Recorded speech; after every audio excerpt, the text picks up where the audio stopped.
most of you know that Joyce Epstein put the study of the effects of parent involvement and what effective parent involvement looks like on the scholarly map.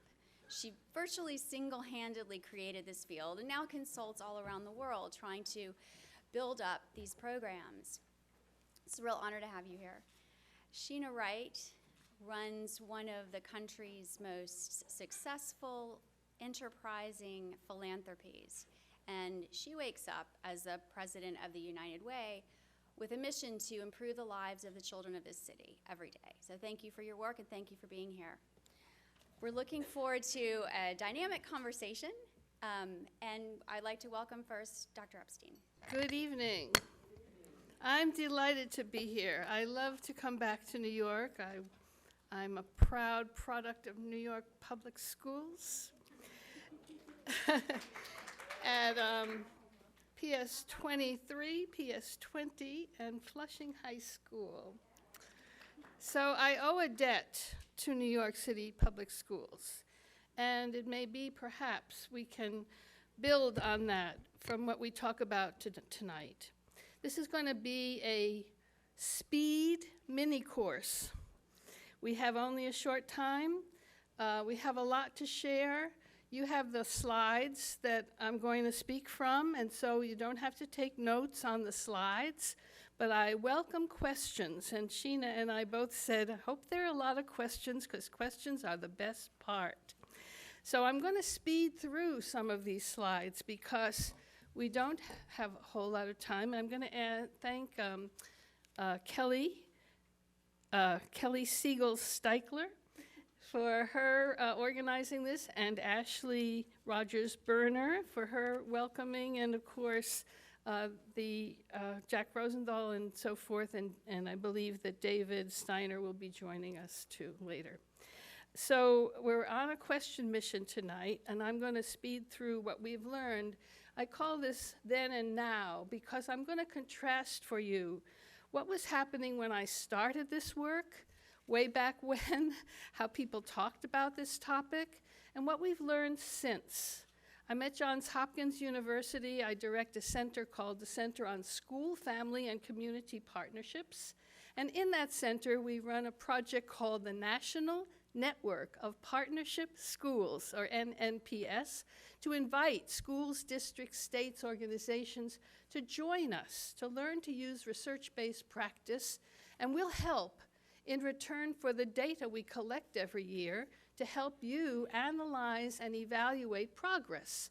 So we'll help you if you'll keep the line of research moving forward. That's the tit for tat, so to speak, at this center. I do hope you will ask questions because we're going to start, and I'm going to show you some of the changes, and I'm going to speed through some of these slides even faster than you might like, but you've got them, so we can ask questions later on. What did she say? What did she mean by that? That's what I want. Take your pencil out, write your questions down. So I changed the title of Ashley's heading for this talk a little bit because I call it, What Do Good Programs of School, Family, and Community Partnerships Look Like? Programs is a very important word. We're talking about how this becomes a systemic part of a school organization, of a district's organization, or state leadership. And that makes all the difference in whether this is accidental or planned and purposeful. So I like to start where everybody really is thinking about this topic. And this is our theoretical model made popular. If you take our textbook or our handbook, you'll see it in a much more formal theoretical way. But we say, how do we reach the goals of successful students? And my theoretical model says, well, we want excellent schools, we want strong families, we want healthy communities, and I call these overlapping spheres of influence. We say, where do children learn and grow? Where? At home, at school, and in the community. We can't do anything about that. It is social fact. But when we bring these spheres of influence together, then we, in our data, can show that students do better in school. There still are some people out there who say, if the family would just do its part, then we at the school could what? We could do our part, but that leaves the children wondering, which message are we listening to today? And so we know that when we bring the spheres of influence together, we have more successful children in school. That's what the data show. Okay. Not just our data, everybody's data. So what's important to know about this evening?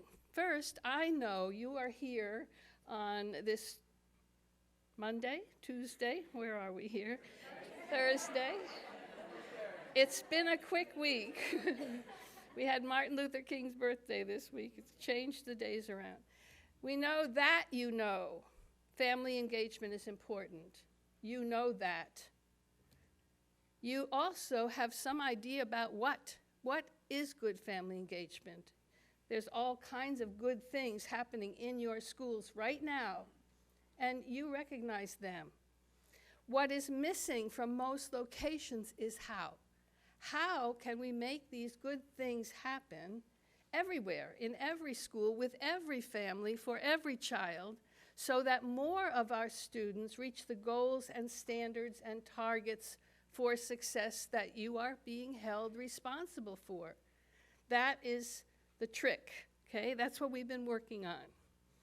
And we know to do that, we have to begin to think in some new ways, which is what I want to share with you today, the old way and the new way. In the old days, some people, for that was yesterday, but in the old days, people called this parent involvement. And we still use that term. It's so easy to say, it just rolls off the tongue. But we mean school, family, and community partnerships. When we said parent involvement, we put this on the parents' shoulders. They become involved or they don't. It's up to them. Well, it's nice or it's not, but it's not our problem. We're in charge of the students in our schools. We're not in charge of the parents, and that is true.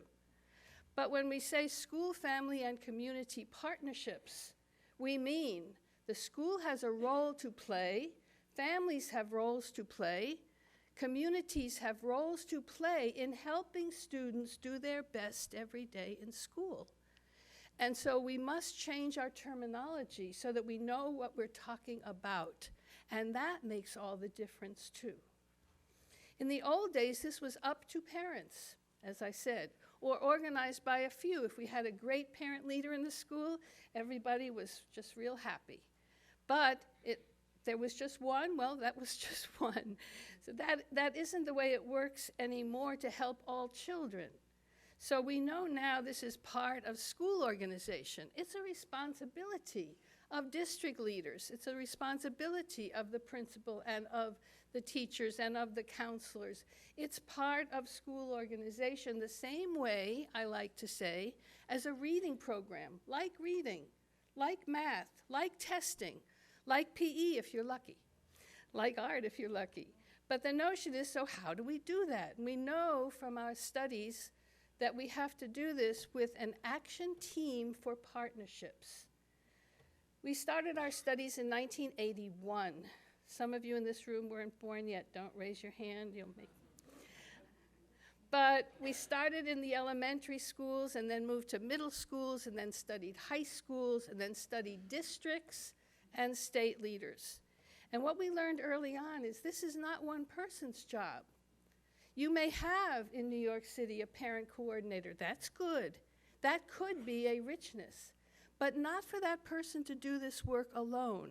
He or she must be on a team of teachers, parents, and administrators at the high school level, students too.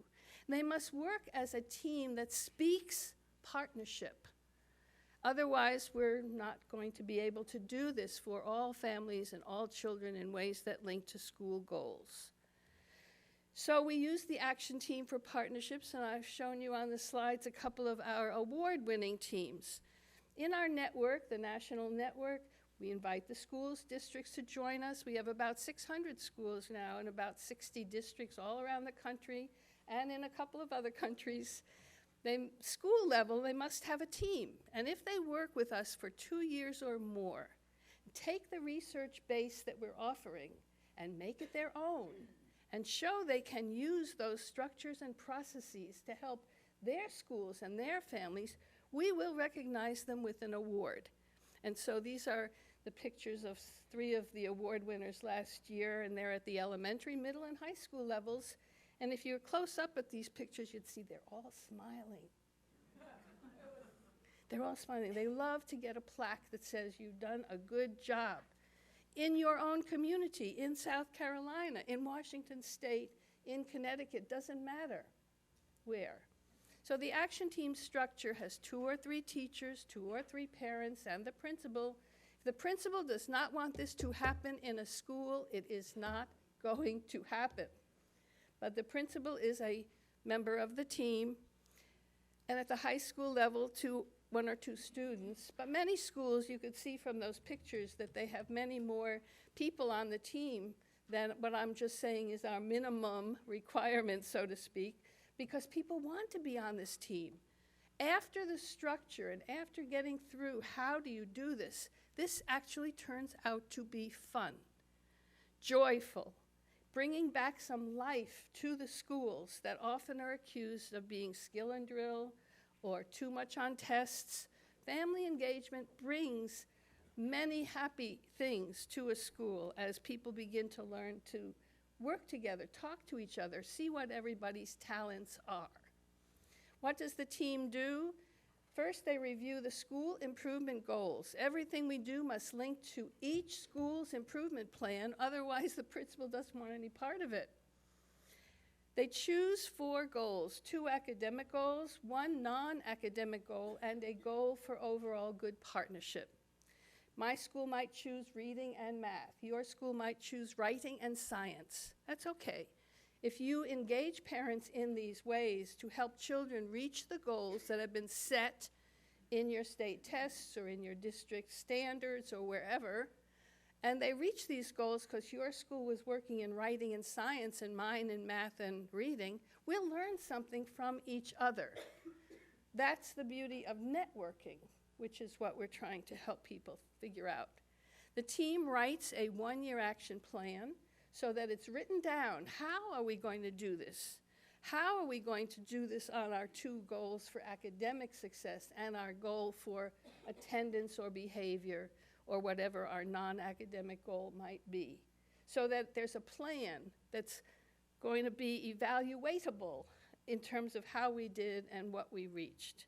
We're going to implement and evaluate that plan. You know, there are some plans in education land that get written, and then the next year they get written again.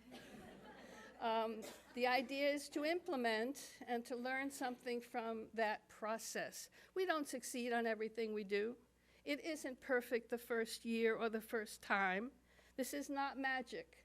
This is not a can that we open up and do that, but it is attainable. And it is so interesting to see how we go from the old way to this newer way of organizing this work. And the most important thing is to continually improve. When do we halt our reading program? Say, we don't do that anymore. We don't do that.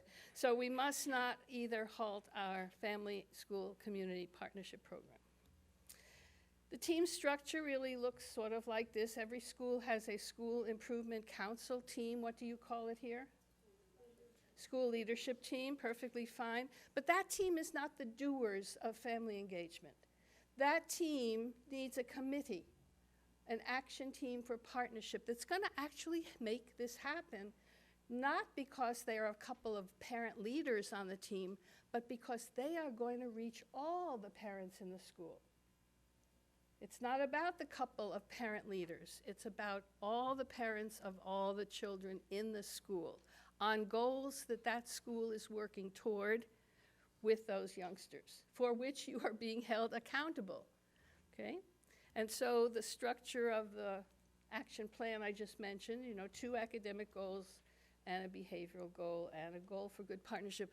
In our network, we actually assign that last goal so that everybody's working on a climate of partnership who's in our network, because you can't ask parents to get involved in these other ways unless you have a welcoming place. In programs, it used to be off to the side. There was the real school improvement, and if we got to it, maybe we'll think about families. Now we know that this is really central, goal-linked, and part of a comprehensive school improvement plan. Some of you know we have a framework to help people think through the framework of 6 types of involvement that gets parents involved in different ways and in different places. On our website, which you have at the end of your story tonight, it's on your slide, you can read about all the different ways schools are working to engage parents in ways to understand child and adolescent development, but also to learn about their families. So every type is 2-directional. It's not the school telling parents what to do. It's also the school learning who are our families, what are their dreams, what do they care about, and understanding that that is part of this program. Communicating, all schools communicate with notices and memos and all kinds of things. We do a good job of communicating school to home. We have to learn to do a better job with all families in all languages of home to school. Type 3 is volunteering, which most schools have, but we want to stretch that definition from volunteers in the school, in class, to also including audiences. If parents come to sports activities and assemblies and the band production and the choral show or the drama activities, they are giving their time as volunteers to support children's activities. We have some schools that have a little card that parents get a punch each time they come to an audience. And if they get 7 punches through the year, or 8, or whatever number the school chooses, they're invited to the volunteer lunch at the end of the year, because they've given of themselves in the same way someone might volunteer to help in the library or on the playground or what have you. Type 4 is learning at home, which has to do with help on homework. And we have a process called TIPS that changes homework all around, which we don't have time to talk about today, but you can see it on our website. It's called interactive homework, where teachers design homework so that the children show, share, and demonstrate what they're learning in class without requiring parents to think they're supposed to learn how to teach every subject every year to every student. So again, there's an old way and there's a new way on these very common things. On homework everyone knows about, but there's new designs that will help make it a better process. Decision making is your PTA, PTO, or other parent organizations, and decisions about the school, and it includes our action team, the Type 5 activity, to get parents' voices into what we do to run our school, and Type 6 collaborating with the community, which includes business partners, but also stretches that a bit to say, what else is happening in every community? In affluent or not so affluent communities, there's a lot of rich talent and capabilities that we can tap in senior citizen groups, in faith-based organizations, and in other community-based places that can help to enrich the school, open opportunities for students, and help families in varied ways. So the 6 types is different ways in different places that any family can get involved. You might not be able to do all 6, but you can get involved so that no one's pointing a finger at the involved and the uninvolved. Every type has challenges, and they're endless. You know, in education, if you solve one challenge, what happens? Up it comes. So the notion is we solve challenges. In the old days, these were called barriers. And you can still hear people say, well, what are the barriers to parent involvement? 2 bad words in the same sentence.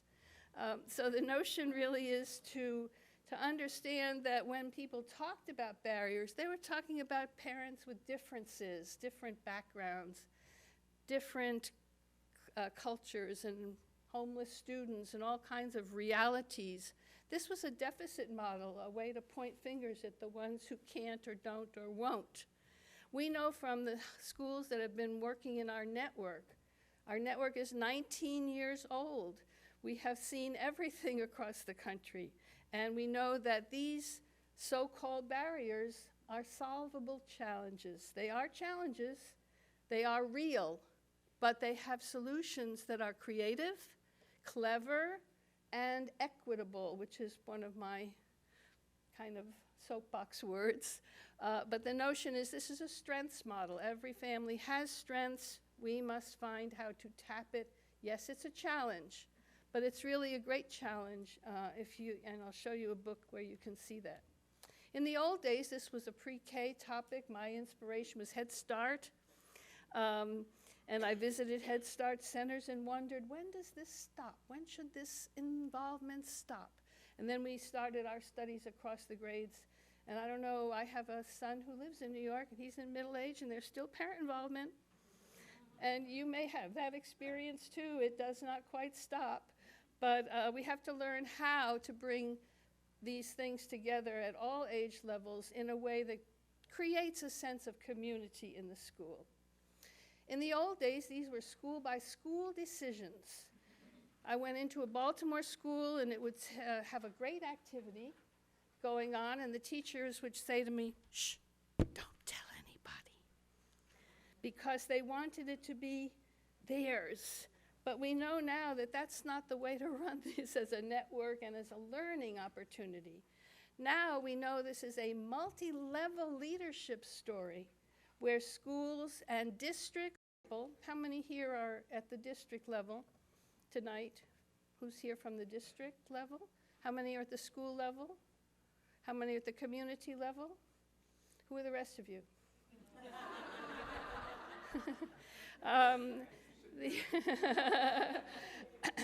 What I'm very interested in is how we help district leaders fulfill their necessary responsibilities that are coming out in our studies as important for the quality of school-based programs. District leaders right now who are in charge of family engagement or parent involvement or whatever they're calling it in any of the districts across the country already do district-level things. They are doing half the work of this kind of set of responsibilities that we have found is very important. What we add when people work with the network is how to facilitate each school to have their team write their plan, do the work, evaluate their progress, so that the parents who are at those schools are the ones who become engaged. The school is the place where the students and the parents really are.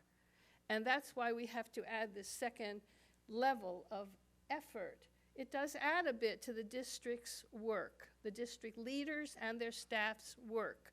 But we've learned how to help that happen in a feasible and relatively thrifty way.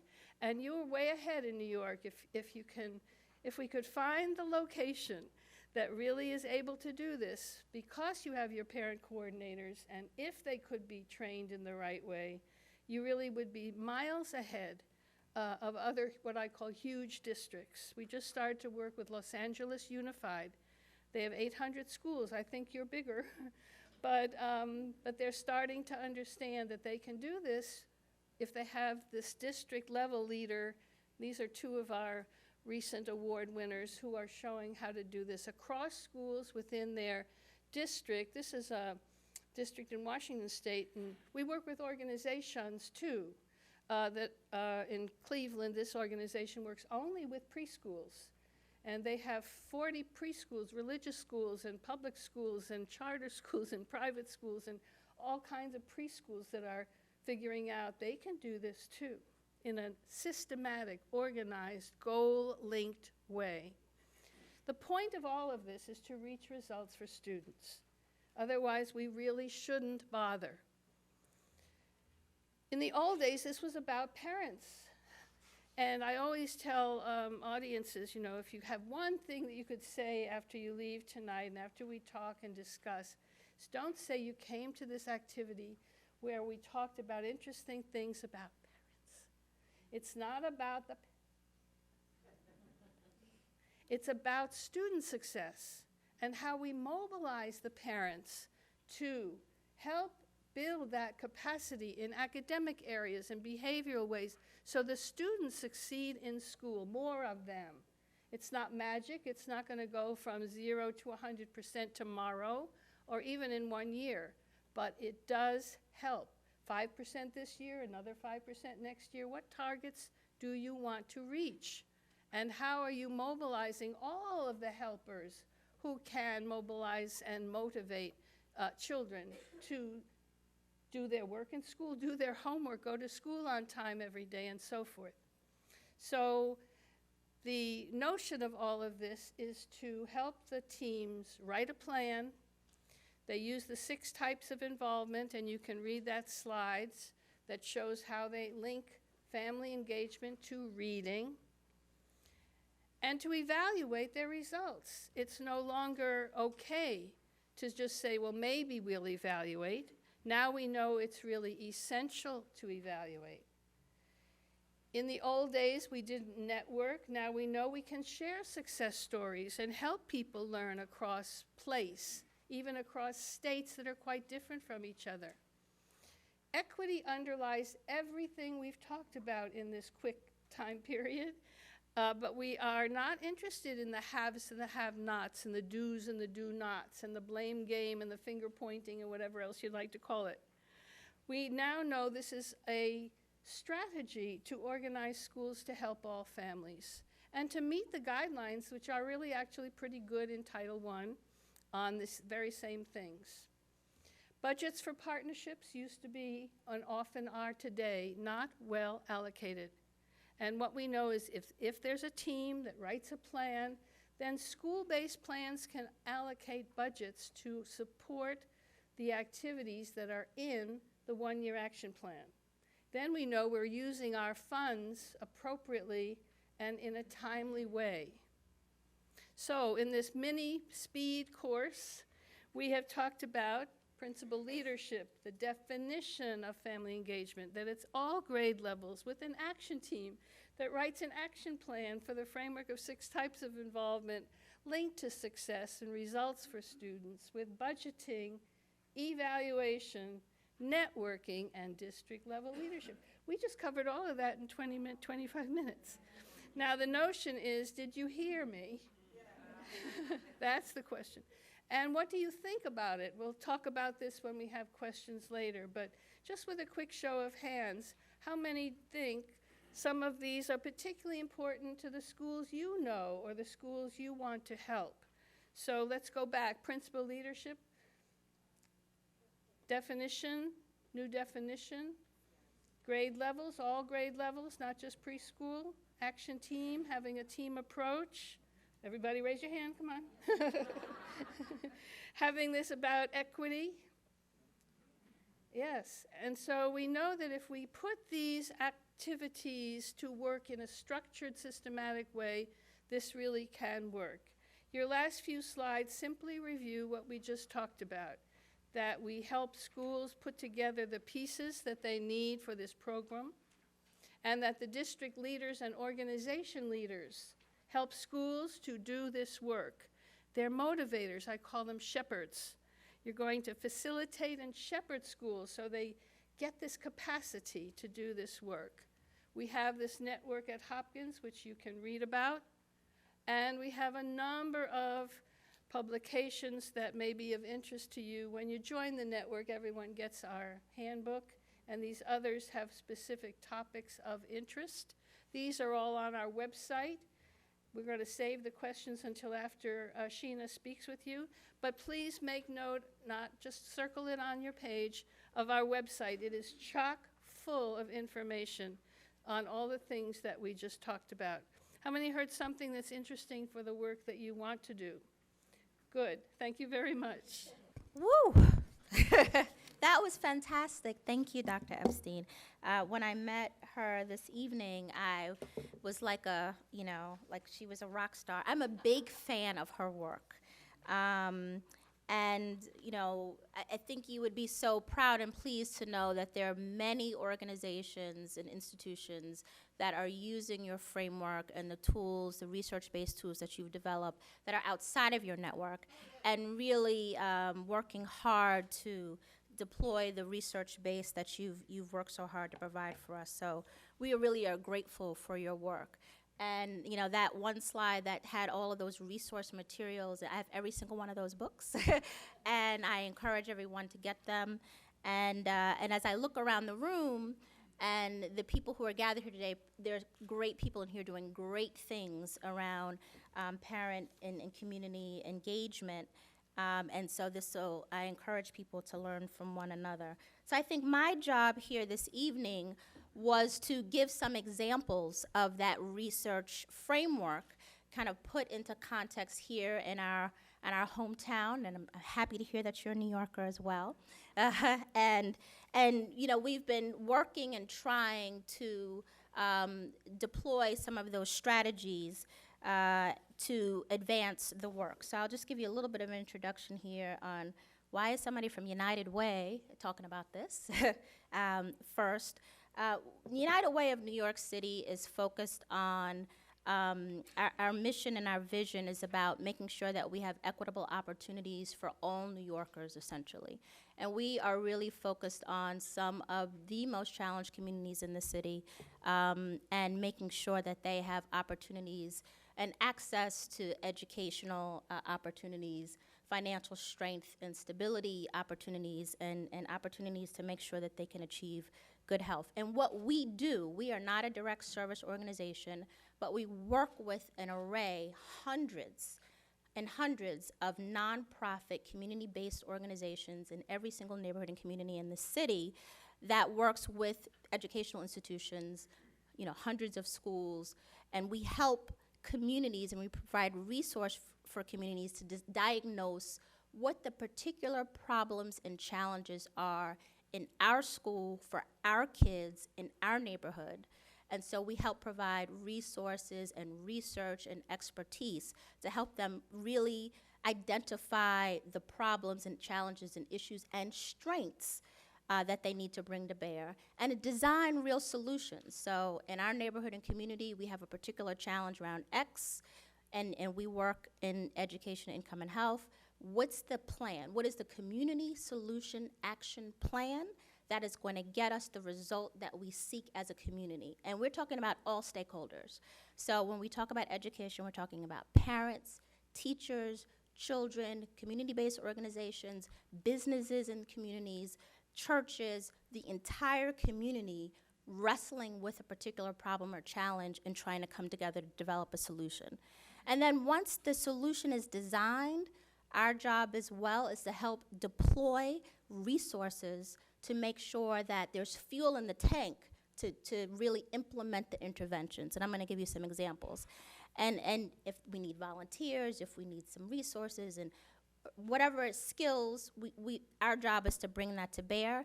And finally, and I think this is the thing that excites me most about this job, we're not interested in creating islands of success. We're not interested in having 3 good, great little elementary schools and every other school in that neighborhood is challenged. We want to figure out, and this is where the research comes, we have to study it, we have to analyze it, what's worked, and then what can we lift out of what has worked, and sometimes what hasn't worked, and take it to the Department of Education, say, these are lessons that we've learned on the ground that should inform and influence the system.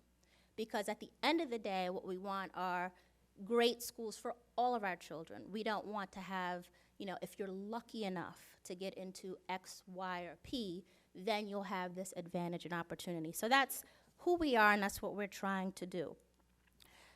Our work also is grounded in the reality of the city. I mean, right now we have significant challenges. I think everyone in here knows and appreciates some of the recent data about student achievement. Less than 30% of our kids, I think it might be a little bit higher, maybe it's 30-something%, can read at grade level in any grade. This is a recipe for disaster. It is not what we want for our kids, and we know that less than 30% of our children graduate from high school ready for college and career. We also have a significant issue around poverty and New Yorkers not achieving a level of self-sufficiency.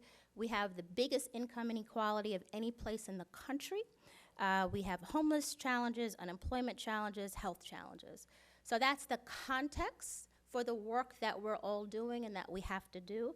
And we actually have 1,600 schools in New York City, and we know that, you know, there's a lot of racial segregation in those schools. You know, I mean, class segregation. There are many schools where 95, 96% of the kids are free and reduced lunch, and there are other schools where that's just not the case at all. So that is the current state of affairs, and it's important, I think, as you develop a plan around parent and community engagement, that you do, you know, a diagnosis, like what are we dealing with? What are some of the issues, what are the challenges, and what are the opportunities? So these are some of the neighborhoods in which we're focused and really trying to deploy resources from United Way. So I'm going to just kind of take you through an example of some of the work that we're doing. I think probably many people in this room have heard about our involvement with this community schools movement, which we've been proud to partner with the mayor and chancellor on the deployment of this new strategy. And I just want to kind of say a moment about that. This is the concept of community schools as a new idea, when I think for many of us in this room would appreciate that it's kind of common sense, right? Schools are part of communities, and you know, it's an ecosystem, and we have to have a real plan and strategy that takes into account the needs of communities and families and schools altogether. But we also know that this was not always the thinking and the case, that schools and school and education reform has been just often very separate from community development. Before coming to United Way, I ran a community and economic development corporation, and it was just very different. It was a very different strategy. One did not think about the other, and they went on parallel tracks. And there's one example of kind of the disconnect between communities and schools that really stuck in my mind. There's a building in Harlem that was built, I think, in the mid to late 60s. And at the time, you know, Harlem was very challenged. Now it's a little bit different. You know, the Bronx was burning. There was all these things that were happening. And this school was built with no windows. And I'm sure you know, right? The thought, that's your school. The thought was, this neighborhood is so terrible, right? It's so bad. It's so many deficits. You know, there's drug dealers over here, the prostitutes over here. If we can take these kids from this community in this neighborhood and put them in this box with no windows so they can't kind of see their community, I think they were going to sprinkle magic dust on them or something and figure, then we can solve the problem, but somehow we've got to literally cut them off from their communities. And that was the philosophy and strategy for education reform, or what to do with troubled schools. Really disconnect them from their communities, disconnect kids from their parents and their communities. And I thought that was always such a great example. That school looks like a coffin. And I have to say, I think that every school that has been in there has been a challenge, failing school. Not a surprise. But as my grandmother said, she was very wise, Grandma Alice, she said, common sense ain't so common, right? So like that did, you know, common sense says parents, community, school partnership, that's just common sense. But it's not so common. So I think there's some kind of key points that we all need to just appreciate and be aware of when we talk about parent and community engagement. One, we have to believe that it's important and actually want it to happen. And so I think, and in doing that, we have to know what it is and really appreciate what it is. And I think what Dr. Epstein has done in her work, you know, often you might walk into a school and they define parent engagement as, I want parents to show up on Tuesdays at 4:30 for this, and I want them to do that, and this is what I want from parents. And I was at a talk this morning with Chancellor Farina, where she said that parent engagement is not what we think parents want, it's what parents tell us they want. So if you're really talking about a partnership, you have to cede some control, you have to cede some power, right, as a school, as an institution, as an organization, and say that you have to really actively make a huge space at the table and listen and respond like it's a real partnership, as opposed to, these are the things I want you to do. And I think the work that Dr. Epstein has done helps develop real concrete steps and strategies to do that. But if you don't have the will, if that's not what you really want, then you're not gonna get it, it doesn't matter. And I think there are, like I said, there are lots of organizations in here that are doing fantastic work. I saw a little bit earlier, Janice Sherwood, is she here? Where is she? Raise your hand, right? Eagle Academy. They think they're doing some of the best parent engagement work in the city because they really view parents as an asset. Right, they view family as an asset, as true partners, and so they make the space for that. And they say, well, what's convenient for you? Is it Saturdays? Then we'll be here Saturday, as opposed to Tuesday at 4:30 when it's convenient for me. So I think that's important kind of grounding. The next thing I'll say is, listen, how many of us are parents, right? We know what we want for our kids when it comes to school, right? We want to make sure that they're in a nurturing environment, and ultimately that they're going to come out of that school with the skills that they need to reach their full potential. We want achievement. We don't want just feel good and, that they feel loved. We want them to have concrete skills in order to be successful. So that organizing those action teams around an achievement goal for schools, we think is absolutely critical. So one of the things that we're involved with is the National Campaign for Grade Level Reading. It is a national campaign that was launched in 2010 by the Annie Casey Foundation, research-based, that says that we need to at least double the number of third graders reading on grade level in this country by 2020. The research shows that if you haven't learned to read by third grade, if you haven't learned to decode and comprehension, you can't read to learn. So all the other grades get that much harder. It is a pinch point. It is the biggest predictor of high school graduation. It is also one of the biggest predictors of the incarceration rates as well. Not a surprise. So we've decided to really zero in on this in the city, and as I said, less than 30% of kids are reading on grade level in grade in New York City. And in those neighborhoods that I pointed out, the numbers are like 90% of kids are not reading on grade level. I mean, that's very devastating to parents and families and communities. And people feel like they're at a loss. Well, what are we gonna do? I want my child to be successful and to reach their potential. What do we do? So this is a point where we get people engaged and we say, okay, community, all of us, these are our babies, these are our kids. What do we need to do to get them reading on grade level by third grade? What's your job, what's your job, what's your job? And we're gonna hold each other accountable. We're gonna develop a concrete plan and strategy. We're gonna implement that plan, we're gonna learn from that plan, and we're gonna collectively get it done. It's not just the parents' responsibilities, as Dr. Epstein said. This is your job, and what are you gonna do to help me? It's not just the teachers, we're always pointing fingers. It's the teachers, it's the parents, it's the DOE, it's all of us. We have failed our children collectively and almost completely.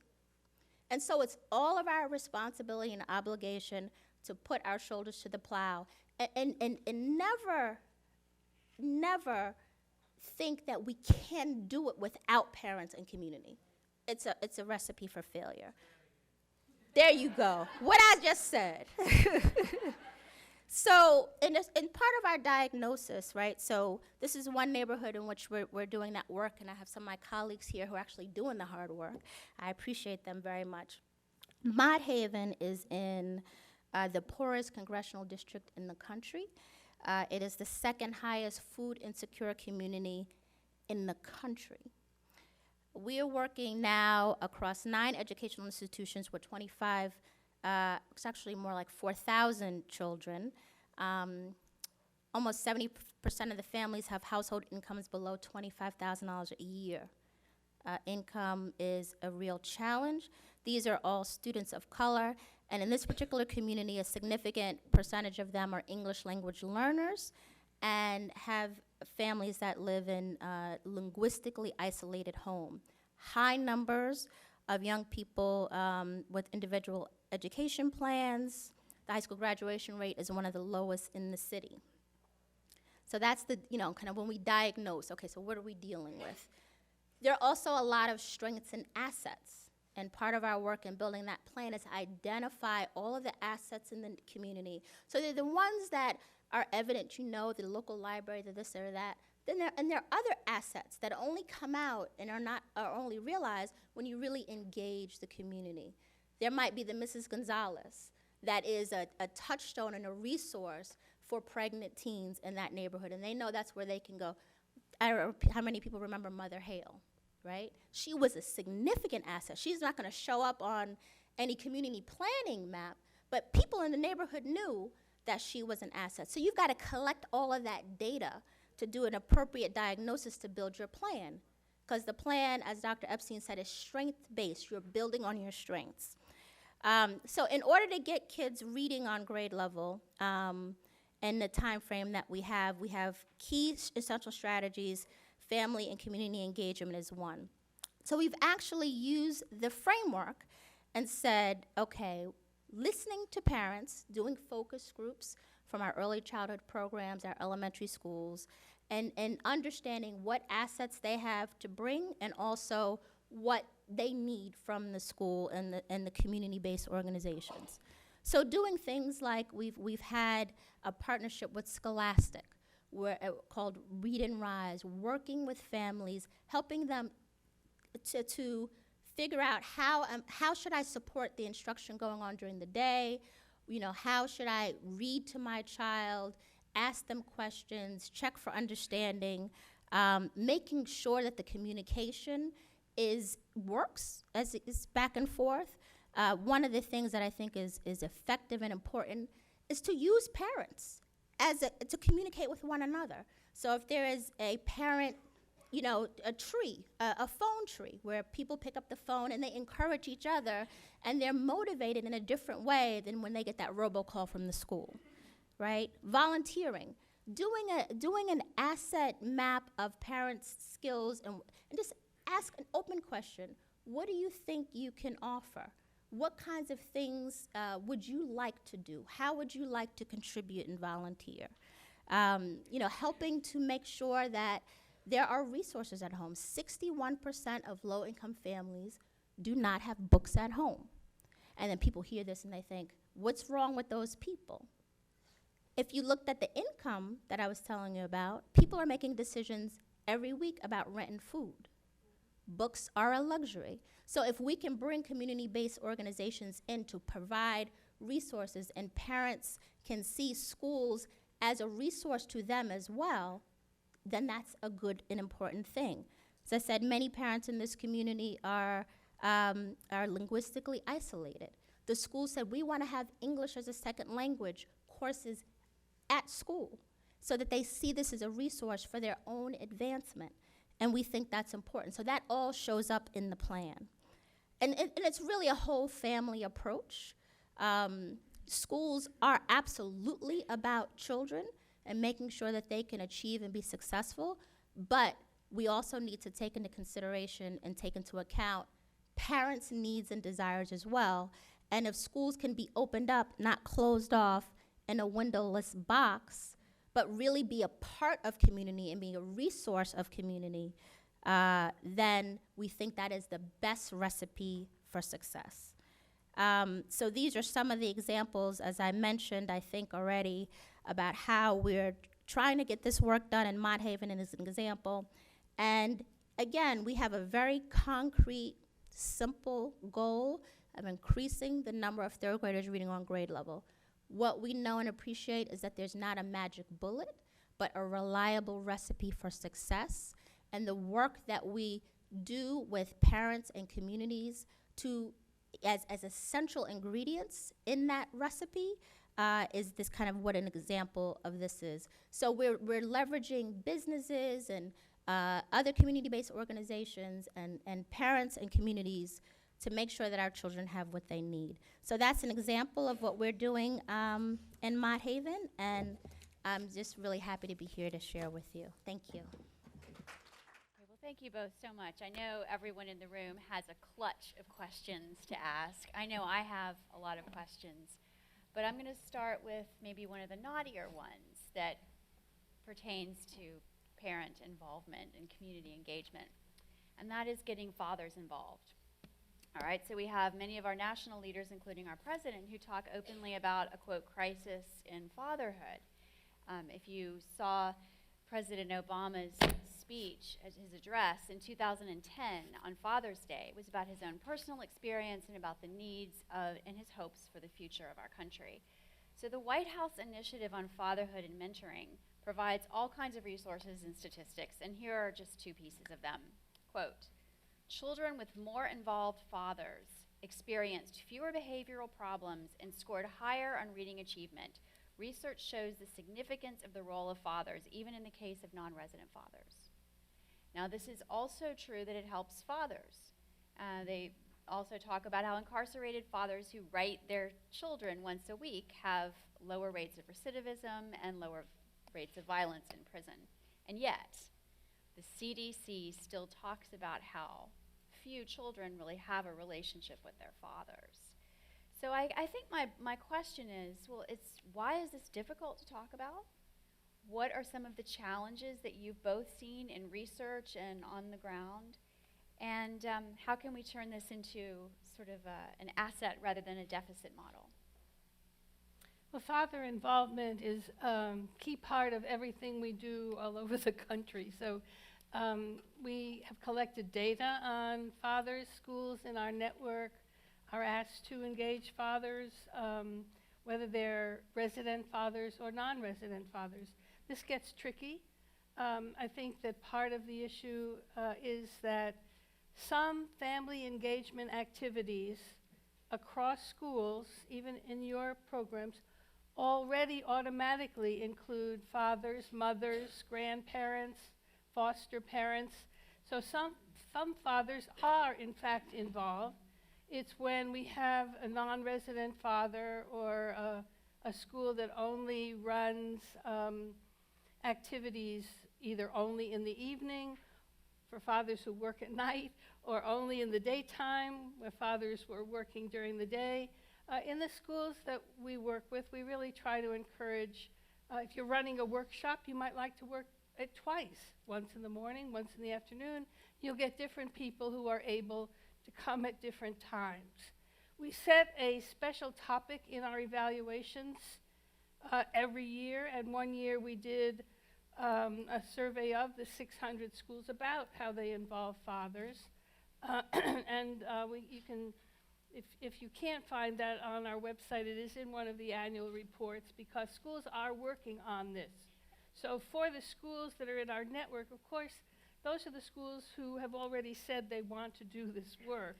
But I think it was something like 83% were already working to engage fathers, meaning if it's conscious in their minds they're supposed to do this, which they do know, and they know they're trying to make their programs more excellent because all the schools receive messages of what is your challenge, and many will say it is father engagement, then they can challenge.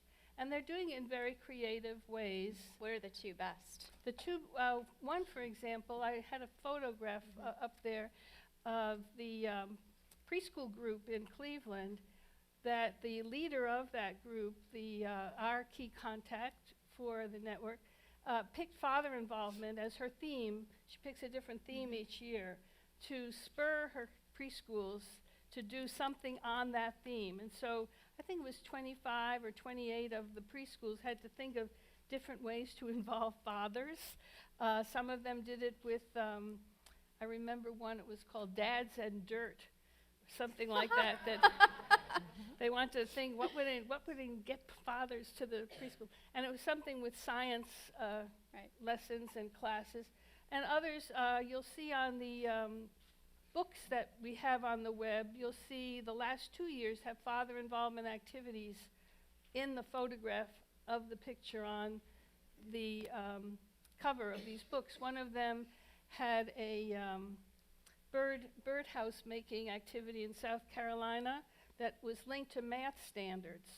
Everything is not about involvement for involvement's sake. It must link back to the goals for children's success. And so for every station in this activity with fathers, the children had to show what they were learning to measure or to paint, or how much paint they needed, or whatever it was. The teachers had designed the activity so that it's not just involve fathers. I always joke that a common activity in many schools is a breakfast activity they call Donuts for Dads.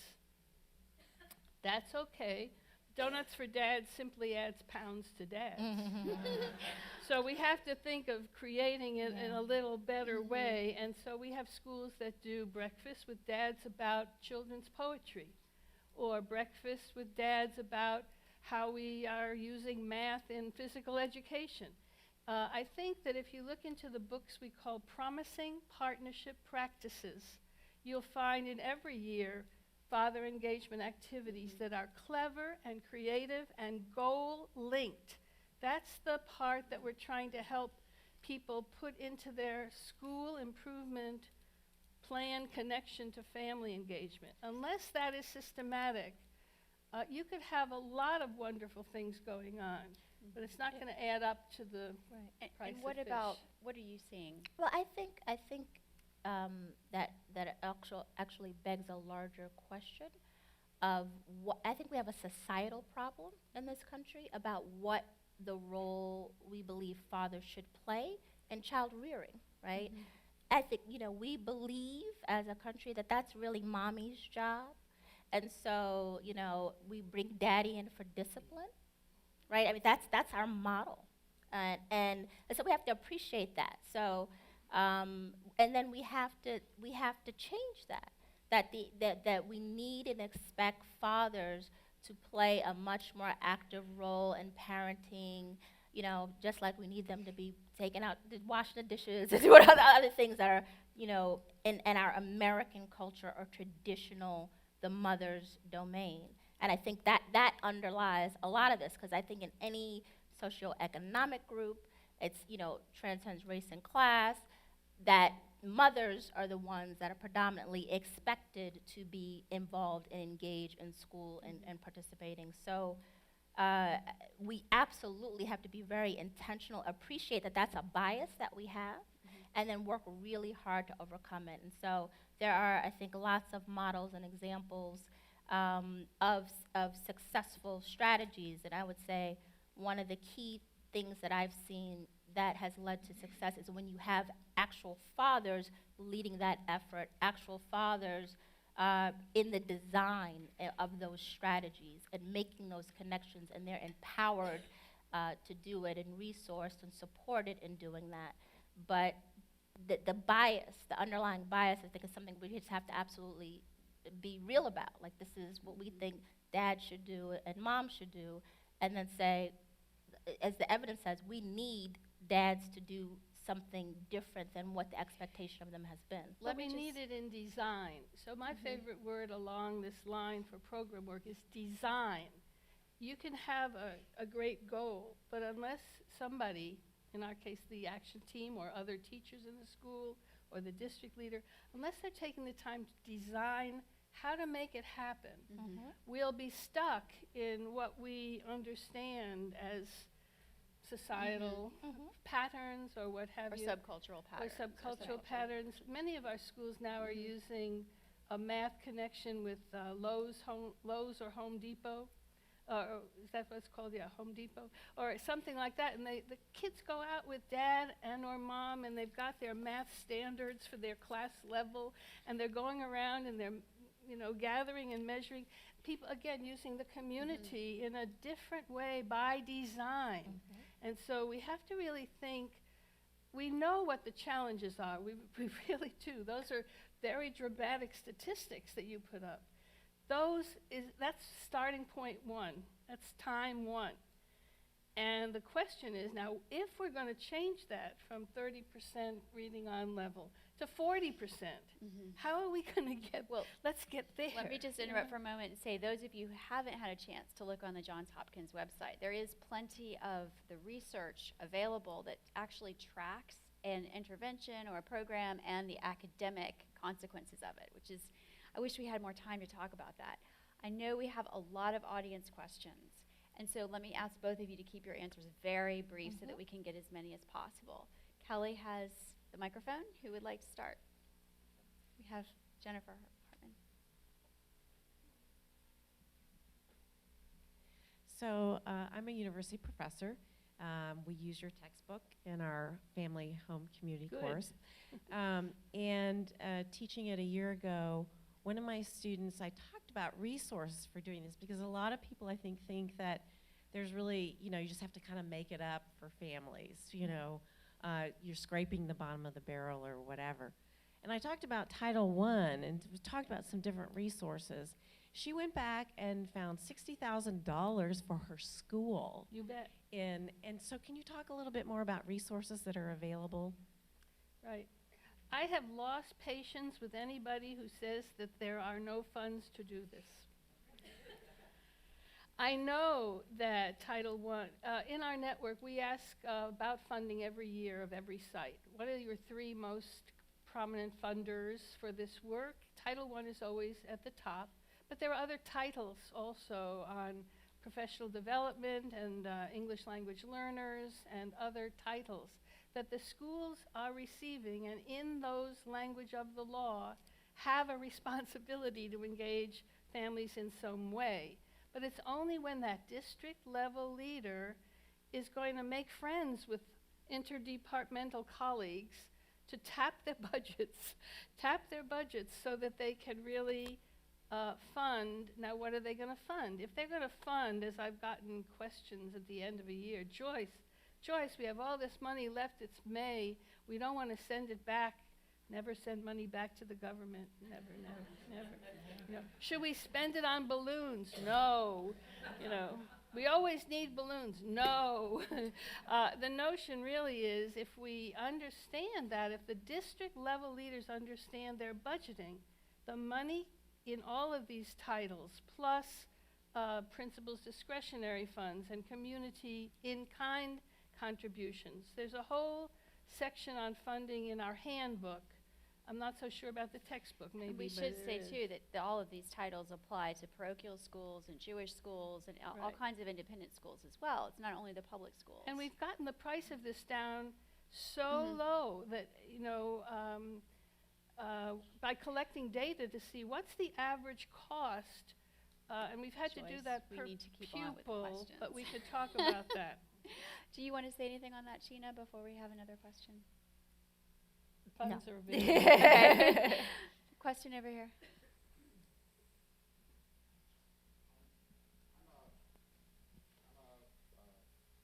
I'm a vice president of a community education council for District 3, which is Harlem and the Upper West Side. We're the only elected parent bodies in New York City. And I love the model to engage in the school, but I have to say that I'm disappointed, hugely disappointed, because what happens in our schools, I'm a parent, public school parent of 3, and again, I represent 60,000 parents, and what happens in our schools is so much a factor of what's going on in Washington and what's going on in Albany. And for me, the issues that our parents care about is class size. Yep. It's testing. It's special ed. What's your So my question? question is, where is that? Why do you not? Why A, are there no parents up here? But B, more importantly, why is there not a single mention of parent involvement in policy making? Because we are left out of this, and the governor yesterday put a budget together that was, I guarantee you, 90% of the parents in New York State would throw it out the door, and yet we have no say in that. Okay, let's let our speakers respond briefly. Yeah, if I can maybe tackle that a little bit. Parent organizing for policy and systems change is a significant body of work, right? I think the premise of this conversation was about, family community partnerships in schools and neighborhoods and communities. But you're absolutely right. What happens kind of on the ground is directly and significantly influenced by what's happening at the policy level in Albany, in Washington, D.C., at City Hall, at Tweed and other things. Definitely a part of our work and that we're working on and we are absolutely engaged in, I think it was probably on one of those slides, was not just about parent engagement and involvement in your own child's academic success, but also one of the things I did talk about is the policy systems change. And so there is absolutely, as part of our work, a body of work that makes sure that we have empowered parents to organize and advocate for the systems level changes that we absolutely need to have. So, kind of my comment that I would say around the resources, the Campaign for Fiscal Equity has said that New York City schools have been unconstitutionally underfunded for years and years and years. And yes, I heard Governor Cuomo say, we don't need more money. Well, but we actually do. There's no school that I know of in New York City that has some money left at the end of the year and is trying to figure out what to do with it. I mean, there's some real structural problems here, and there are organizations like CEJ and other kind of parent organizing groups that have to be a part of absolutely the conversation, the changes that we want to see. And I think there are some in our audience and outside of our audience who would also say that some components of school choice actually do empower parents in a way that they're not empowered in a typical district absent these kinds of interventions and absent this kind of intentionality. In our framework, type 5 is decision making for parents, but we find that at the school level, the majority of parents care most about how their child is doing in school. There's another group of parents that would like to be more engaged at the district level or state level in the policy development side of things. But on a day-to-day basis, the majority of parents, 94%, want to know, how can I help my child do better this year in school? That's what parents at the school level want to know. So that's why I'm talking about nested leadership, because the connection of families in policy development, policy design, and change is very important, but it isn't important to every single parent in every school. You know what, I'm so sorry, but I think we have one more question in the back. We need to keep moving. Oh, I didn't realize. Okay, sorry. This actually ties both things together. I have been involved in schools where the political bigger picture is important to some of the parents at that school, and that becomes one of those 5. That non-academic slot becomes forming a political action committee. And then that school's political action committee says, you know what, we've got a good thing going here. Let's talk to the school 10 blocks away and get them to start a political action committee.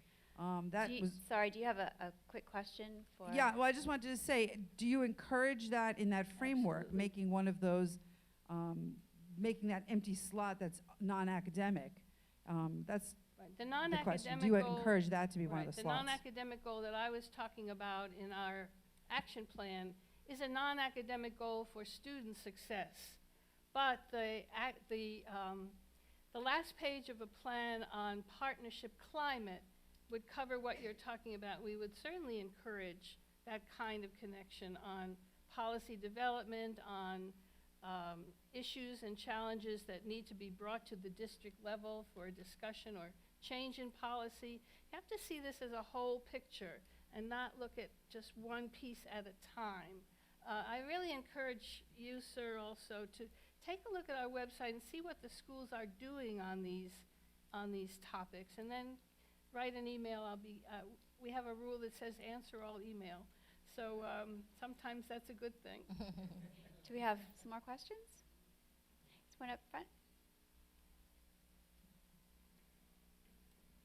Thank you. I was at an event here several months ago with Annette Leroux, and she spoke about how anecdotally several parents in her interviews had said that they found that one of the to use an old term, barriers to parent engagement was that parents felt that it was the school's role to educate them and that they didn't feel like they had the expertise. And so it was a measure of respect that they left this to the schools.